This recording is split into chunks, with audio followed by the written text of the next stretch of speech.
Hi, good morning. Happy Wednesday, everybody. I just wanted to give you my daily update on the story that I'm working on today.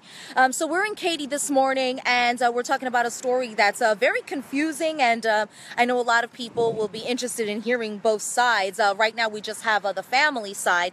So basically, we were told that on Saturday, a 16-year-old boy from Katy, now he is a native of Jordan, so he went back to his native country to renew his visa.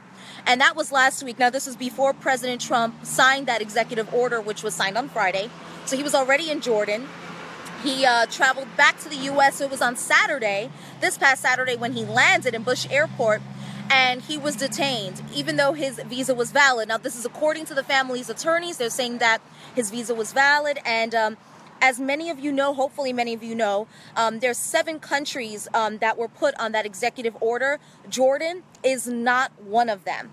So that's the issue that the family and, of course, the attorneys have. They just feel that this 16-year-old boy was detained simply because he was Muslim.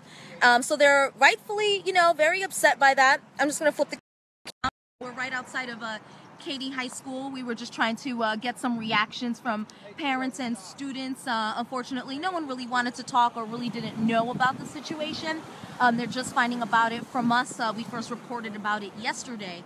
So now the sad thing about this story too is that this 16-year-old, when he was detained at Bush Airport, was taken to a juvenile facility in Chicago. So according to the attorneys, there's no contact between the boy and his family. They really don't have an idea when they would be reunited with him.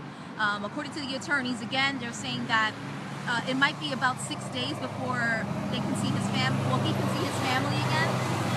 So it's just very confusing. I mean, of course, we want to know, is this a clerical error? I mean, maybe there was something wrong with the visa and we just don't know.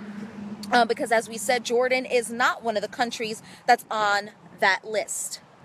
There's 7 others, Iraq, Iran, Sudan, Somalia, and there are others that I just can't think of off the top of my head. Jordan's not one of them. So, of course, we're just trying to find some questions. I reached out to the attorneys this morning to see if there was any updates, to find out a little bit more as to why this boy is, in Chicago, a completely different state, away from his family. Now, his parents, they do live in Jordan, and they're saying that, they'd just rather have their son sent back to Jordan than instead of having him detained in a facility, just being questioned.